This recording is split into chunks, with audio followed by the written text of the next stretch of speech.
Graça e paz para todos. Sejam bem-vindos ao nosso Instituto de Desenvolvimento de Vidas, estudando neste período o livro de Atos dos Apóstolos e a lição que vamos estudar hoje abrange os capítulos de 9 até o capítulo 11 e tem como título Pedro, salvação para todos. Não que Pedro seja a salvação, mas ele pregou salvação para todos. E este assunto está exatamente dentro do livro dos Atos dos Apóstolos que estamos estudando.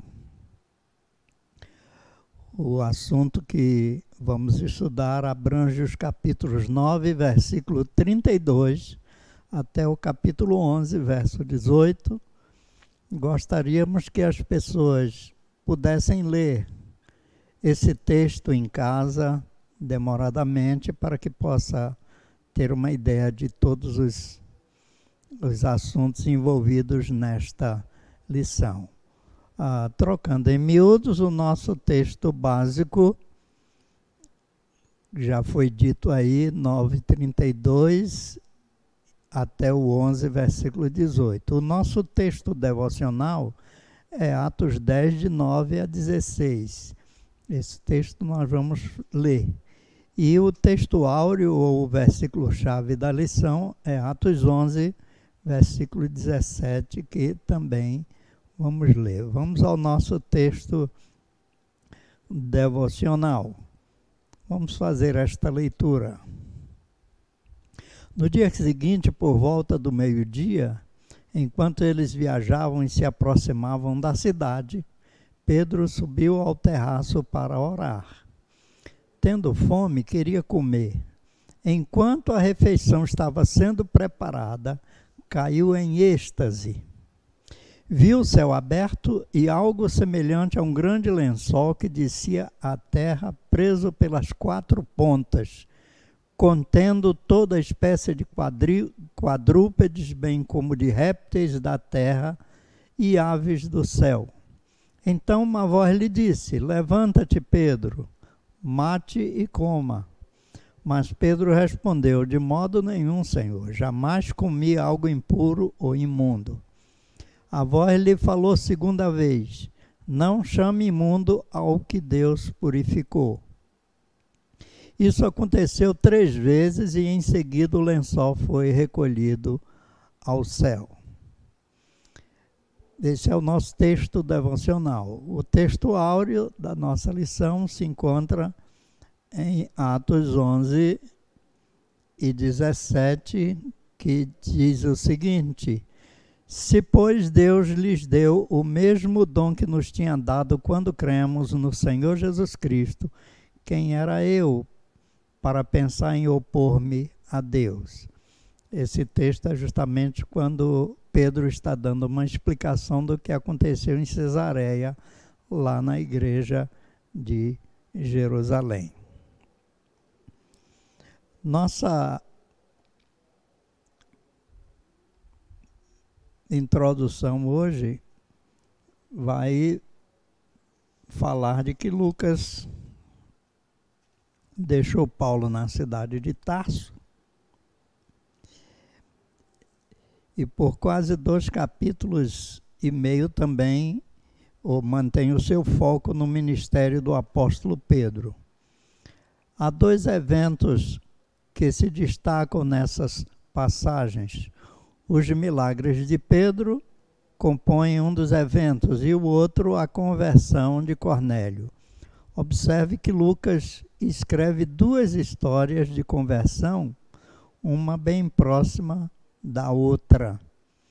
E isto traz algumas lições importantíssimas para todos nós.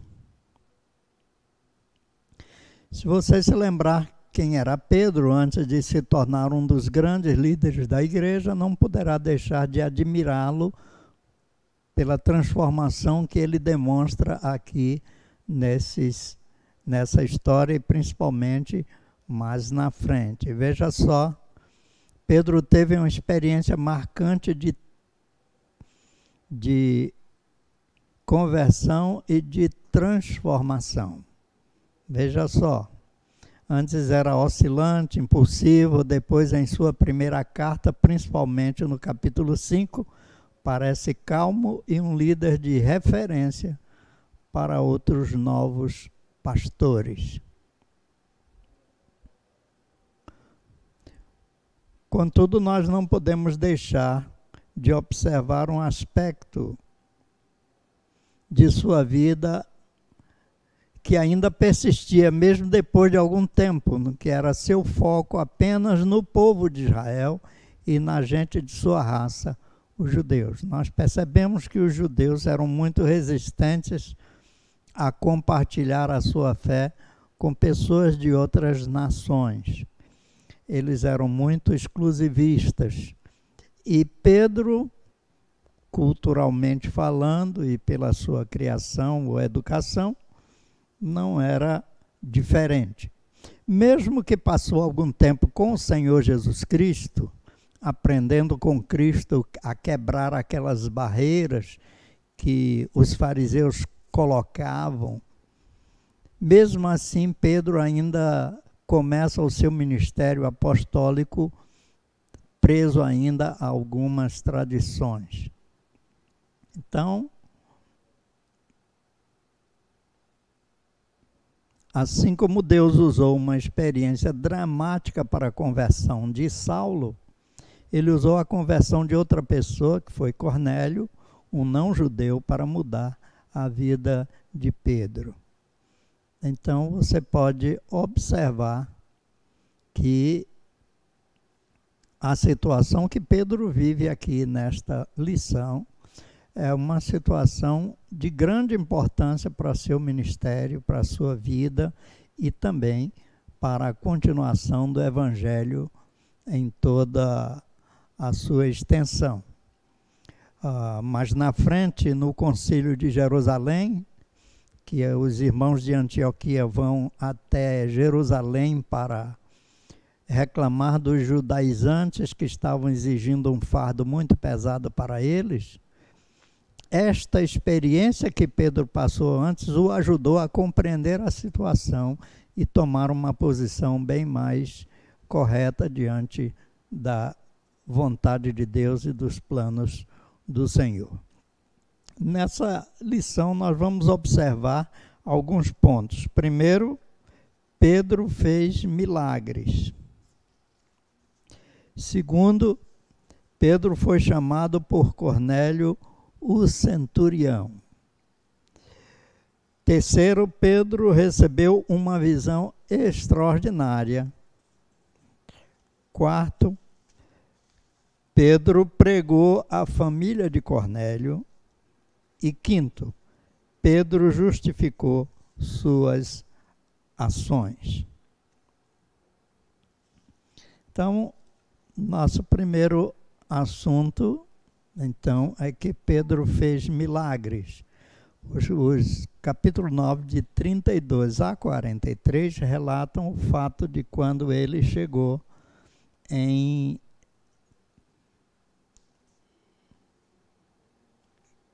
Lida.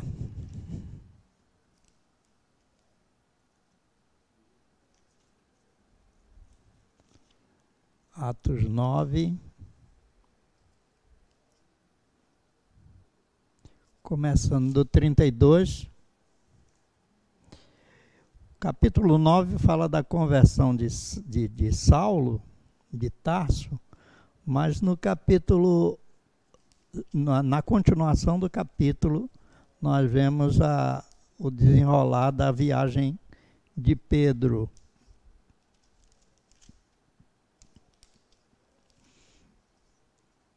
Diz assim: viajando por toda parte, Pedro foi visitar os santos que viviam em Lida. Ali encontrou um paralítico chamado Enéas, que estava acamado, jazia 8 dias. Disse-lhe Pedro: Enéas, Jesus Cristo vai curá-lo. Levante-se e arrume a sua cama. Ele se levantou imediatamente, Todos os que viviam em Lida e Sarona ouviram e se converteram ao Senhor. Acontece o mesmo em Jope. Em Jope havia uma discípula chamada Tabita, que em grego é Dorcas, que se dedicava a praticar boas obras e dar esmolas. Naqueles dias ela ficou doente e morreu. O seu corpo foi levado e colocado num quarto do andar superior.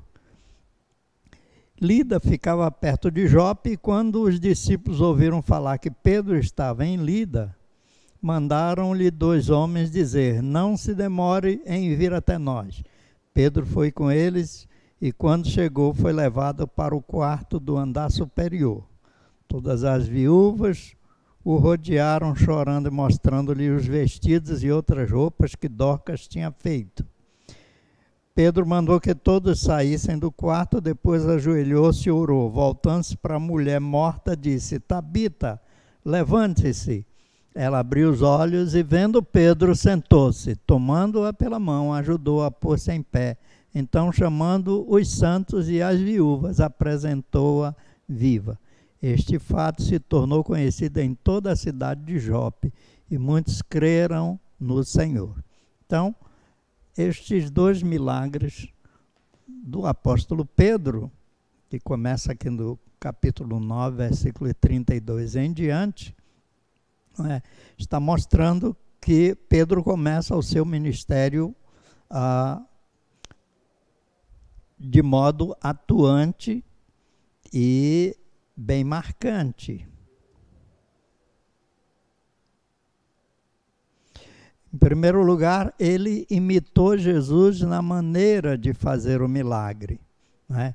Tanto na ordem que deu ao coxo para que se levantasse, como também na maneira como falou com Dorcas, já falecida, né? Também Pedro fez os milagres pelo poder de Jesus, né? Ele diz: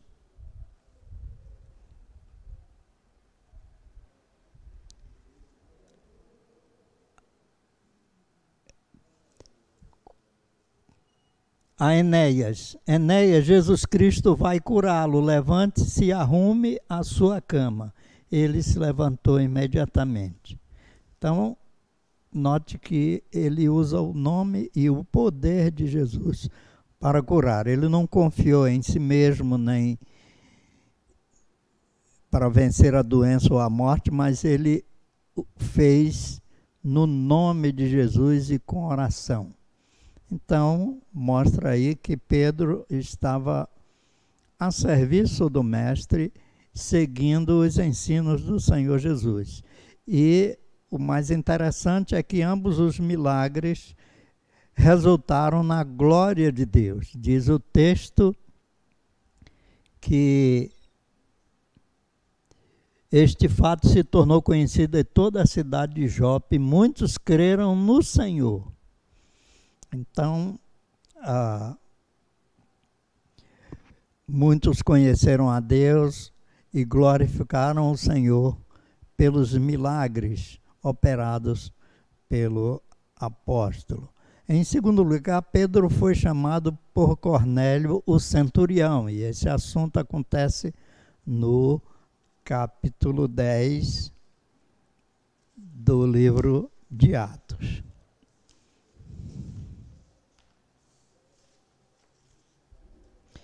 Mas antes de passar para o capítulo 10, queremos dizer que Pedro se colocou como instrumento de Deus, tendo Cristo como seu modelo de ação.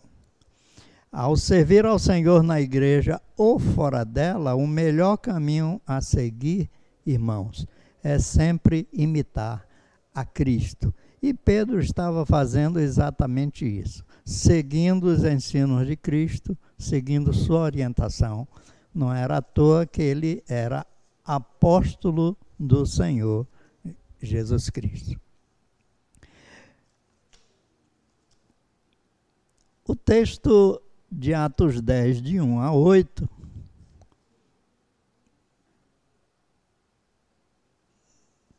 nós vamos ler agora. Havia em Cesareia um homem chamado Cornélio, centurião do regime conhecido como italiano. Ele e toda a sua família eram religiosos e tementes a Deus. Dava muitas esmolas ao povo e orava continuamente a Deus. Certo dia, por volta das 3 horas da tarde, ele teve uma visão. Viu claramente um anjo de Deus que se aproximava dele e dizia: Cornélio. Atemorizado, Cornélio olhou para ele e perguntou: que é, Senhor? O anjo respondeu: suas esmolas e orações subiram como oferta memorial diante de Deus. Agora, mande alguns homens a Jope para trazerem um certo Simão, também conhecido como Pedro, que está hospedado na casa de Simão, o curtidor de couro, que fica perto do mar. Depois que o anjo lhe falou, se foi. Cornélio chamou 2 dos seus servos e um soldado religioso dentre os seus auxiliares e, contando-lhes tudo o que tinha acontecido, enviou-os a Jope. Então Pedro foi chamado por Cornélio para atendendo uma visão que ele teve de um anjo, né? Pedro estava em intensa atividade ministerial, parou um pouco em Jope, na casa de um curtidor chamado Simão. Só o fato de ele estar hospedado na casa de um curtidor já chama a nossa atenção, porque quem curte peles de animais geralmente se envolve com animais mortos. E Pedro, como judeu, normalmente não estaria muito à vontade ali, mas nesse caso Pedro estava hospedado na casa deste Simão. Também temos no texto informações sobre Cornélio. Era um centurião, ou seja, um comandante de 100 homens da guarda imperial romana, né?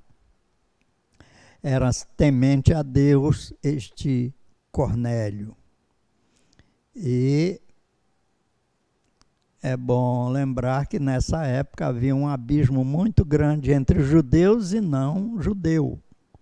Esse preconceito foi criado por uma distorção da doutrina da eleição por Israel, que não cumpriu a sua missão de ser instrumento de Deus para outras nações e se tornou uma nação exclusivista. Nós vemos um fato muito marcante sobre isso no Velho Testamento, que é o caso de Jonas, que Deus manda ele pregar aos gentios, a Nínive, e ele se recusa veementemente, chega até a fugir e desobedecer a Deus, mas Deus o pega pelo pé, o traz para Nínive, e ele prega a Nínive. E mesmo pregando, ele prega de má vontade. E Jonas também reclama muito daquela situação. E Deus é obrigado a trazer também uma lição para Jonas naquele momento. Mas essa reação de Jonas contra as outras nações é uma característica de uma distorção do povo de Israel de querer Deus somente para si, de ser uma nação exclusiva de Deus. E não é este o propósito de Deus, mesmo no Velho Testamento. Nos Salmos, Davi mesmo proclama que Deus precisa ser respeitado, adorado e conhecido em todas as nações. Existem salmos missionários no livro dos Salmos. Então,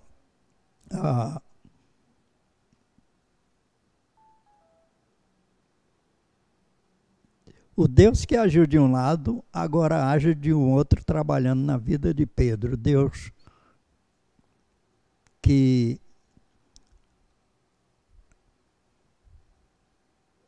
este tinha subido ao terraço para orar e esperava uma comida que estava sendo preparada para ele. Lá ele teve uma visão de um grande lençol que descia do céu baixado pelas 4 pontas com toda espécie de quadrúpedes, répteis e aves do céu, que para os judeus eram coisas imundas, nunca deveriam comer muitas desses animais. Apareciam juntas criaturas puras e impuras, então uma voz ordenou a Pedro que matasse e comesse daqueles animais. Pedro negou veementemente, como era característico do seu temperamento. Contudo, a voz respondeu: não considere impuro aquilo que Deus purificou. E como lemos, esta visão se repetiu por 3 vezes, como se Deus estivesse gravando aquela situação na mente do próprio apóstolo Pedro. Então, Deus que chama Cornélio e manda chamar Pedro, já prepara o coração de Pedro para esta missão, que era ir à casa de um gentio, de uma pessoa que não era da nação de Israel. No dia seguinte, Pedro e sua equipe, formada por ele, 3 homens do centurião e mais alguns irmãos daquela região, partiram para Cesareia, onde morava Cornélio. É o seguinte: os homens que Cornélio mandou chamar Pedro chegaram na casa dele e ele então os acompanhou, já mexido por aquela visão de que devia acompanhar aqueles homens, não é? Então, a visão deixou Pedro confuso e sem entender o que Deus realmente queria, não é? Então, no texto diz: quando aqueles homens estavam chegando lá onde Pedro estava hospedado, o Espírito Santo falou a Pedro que homens iam chegar ali para convidá-lo a ir a Cesareia e ele deveria ir com aqueles homens. Então, Pedro já foi preparando o coração para essa situação. Então, partiram para Cesareia, para a casa de Cornélio. O bom homem, que não sabia muito sobre o evangelho, prostrou-se aos pés de Pedro, que o corrigiu imediatamente e entrou em sua casa. O capítulo 10, de 25 e 26, diz o seguinte: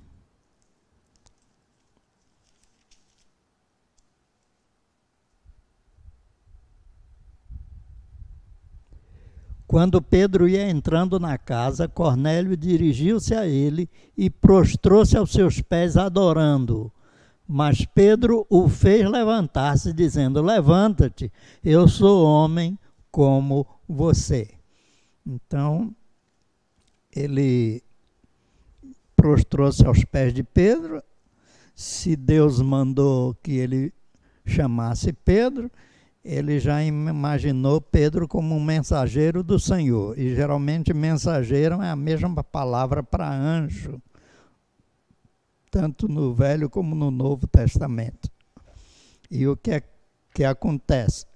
Ele já se prostrou aos pés de Pedro, mas Pedro, mostrando toda a lucidez, disse: levanta-te, que eu também sou homem como você, né?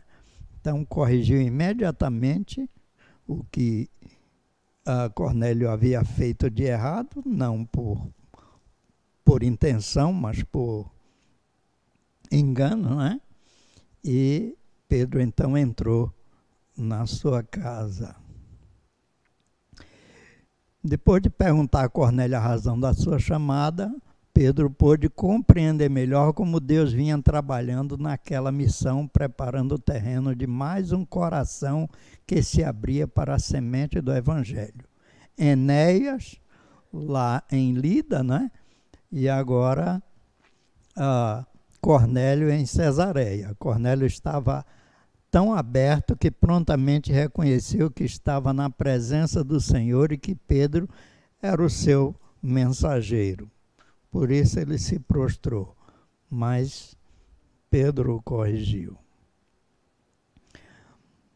Pedro iniciou, então, o seu sermão, depois de todas as apresentações na casa de Cornélio, né? Ele iniciou o seu sermão e declarando que Deus não faz acepção de pessoas. Ele foi além disso. Note bem, a questão de Pedro não era religião, mas sim nacionalidade. Então veja só como Pedro pregou naquela casa. Primeiro ele diz: eu bem sei que Deus não faz acepção de pessoas. O sermão de Pedro pode ser resumido nos seguintes pontos, né? O primeiro ponto seria: Jesus anunciou a salvação para Israel, mas é Senhor de todos, né? Em Atos 10, 36, o texto diz o seguinte: vocês conhecem a mensagem enviada por Deus ao povo de Israel, que fala das boas novas de paz por meio de Jesus Cristo, Senhor de todos, não é? Então, Senhor Jesus, salvação para Israel, mas é o Senhor de todos. Em segundo lugar, Pedro ressalta que Jesus cumpriu a profecia de Isaías 61. E a profecia de Isaías 61 diz o seguinte: Cristo estava no templo antes de sua morte, e pediram para ele ler, e deram a ele o profeta Isaías. E ele começou a ler Isaías 61, que diz: o Espírito do Senhor está sobre mim, porque o Senhor ungiu-me para levar boas notícias aos pobres, enviou-me para cuidar dos que estão com o coração quebrantado, anunciar liberdade aos cativos e libertação das trevas aos prisioneiros.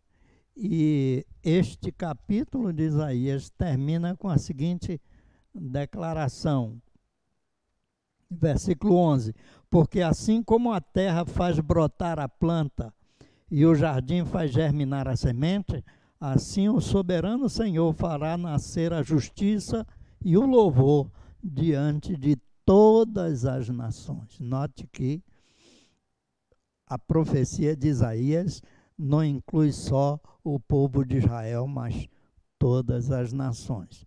No sermão de Pedro também, uma terceira coisa que ele destaca é que Jesus conviveu com Pedro e com os outros apóstolos. Pedro destaca que ele foi testemunha, caminhou com Jesus e com outros apóstolos também. E a quarta coisa que Cornélio destaca no seu sermão é que Jesus sofreu a vergonha e a maldição que não merecia. Ele era inocente, como o profeta Isaías fala no capítulo 56, sobre o sofredor, né? Então Jesus sofreu a vergonha e a maldição por nós. Ele fez isso por cada um de nós. E outro destaque que Pedro dá no seu sermão é que Jesus ressuscitou e foi visto por muitos. E, finalmente, ele destaca no seu sermão que Jesus formou discípulos para que o evangelho fosse conhecido por todos. E ali estava Pedro, na casa de Cornélio, como um desses discípulos, cumprindo a sua missão de espalhar a boa nova do reino de Deus. Então, esses são os destaques. Pedro ainda não havia nem acabado de pregar, né? Assim como no dia de Pentecostes, o Espírito Santo veio sobre todos os que ouviram a palavra. Os irmãos que estavam com Pedro ficaram admirados com tudo que acontecia. Após isso, Pedro os batizou e, como havia feito outras visitas missionárias, gastou tempo com os novos crentes. Como ele fez em outras visitas, também gastou tempo com esses novos convertidos. Note que Pedro,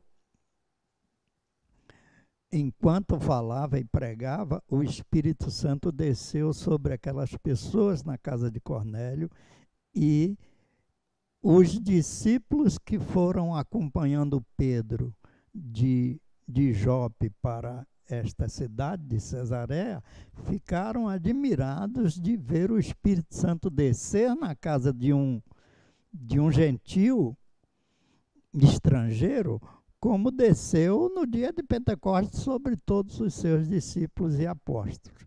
E isto marcou muito aquele fato, né? Então,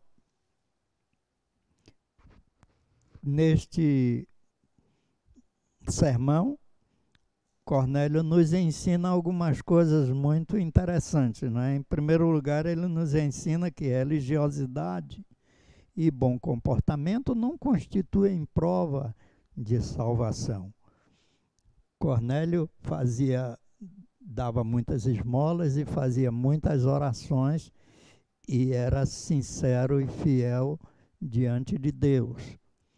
Então, o anjo disse que as esmolas e as orações subiram como um memorial diante de Deus. Quer dizer, Deus estava lembrando dessas atitudes de Cornélio, mas isso não era uma razão para ele ser salvo.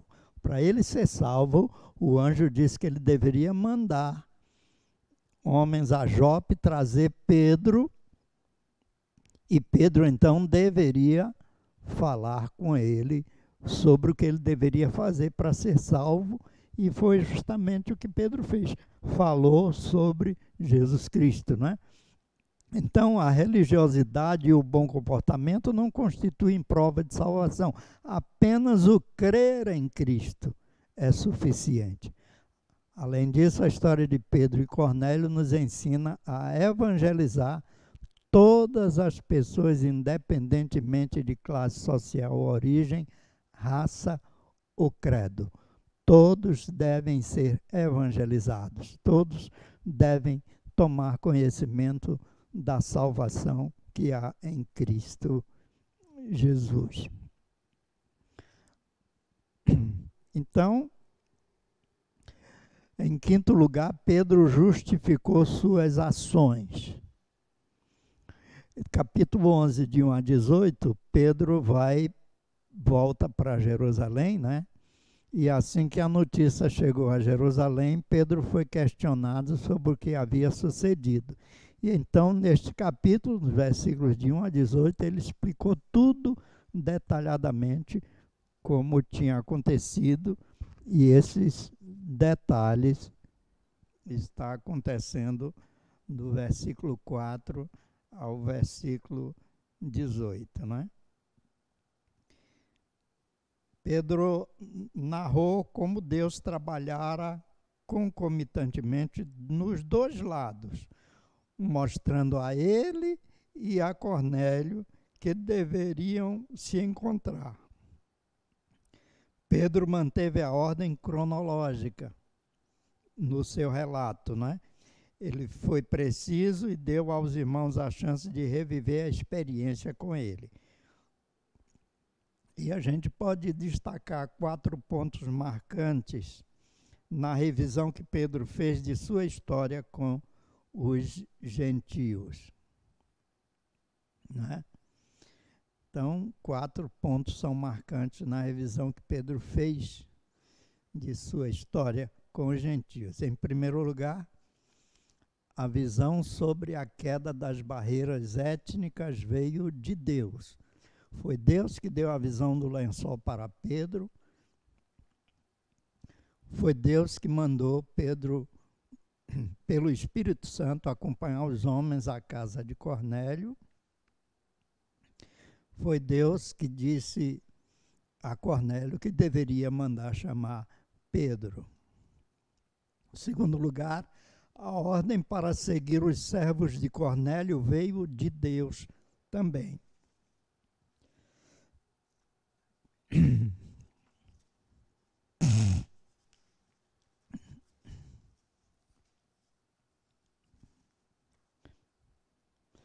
Enquanto Pedro meditava acerca da visão, disse-lhe o Espírito: estão aí 2 homens que te procuram. Levanta-te, pois, desce e vai com eles, e nada duvidando, porque eu os enviei.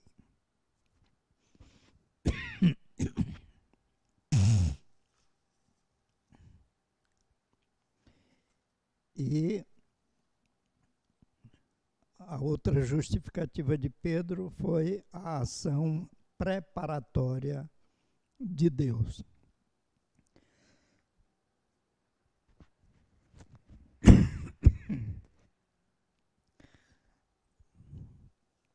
Assim que chegou ao seu destino, ele ouviu de Cornélio o porquê de ter sido chamado e como Deus preparou também a Cornélio para o encontro.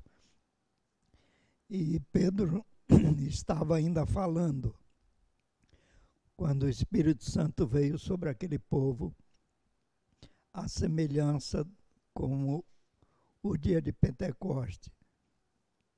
E as semelhanças foram muitas. E então, aquele versículo-chave que lemos no versículo 17, né? E Pedro faz aquela pergunta: se, pois, Deus lhes deu o mesmo dom que nos tinha dado quando cremos no Senhor Jesus Cristo, quem era eu para pensar em opor-me a Deus? Então, depois disso, e da pergunta de Pedro, os irmãos aceitaram todas as explicações e louvaram a Deus com Pedro. Concluindo então nossa lição, esse texto de Atos, Lucas nos ensina algumas coisas. Em primeiro lugar, ele nos ensina por essa narrativa, principalmente, que Deus quer alcançar os seus, independentemente de raça ou costumes. O Evangelho é suficiente para alcançar tanto opositores. Paulo mesmo era um opositor do Evangelho, como simpatizantes, como Cornélio. E em Romanos 1,16, o apóstolo Paulo diz: pois não me envergonho do Evangelho, pois é o poder de Deus para a salvação de todo aquele que crê, primeiro do judeu e também do grego.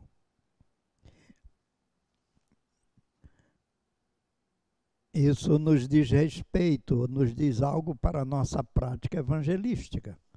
A igreja deve ter seu olho missionário perto e longe.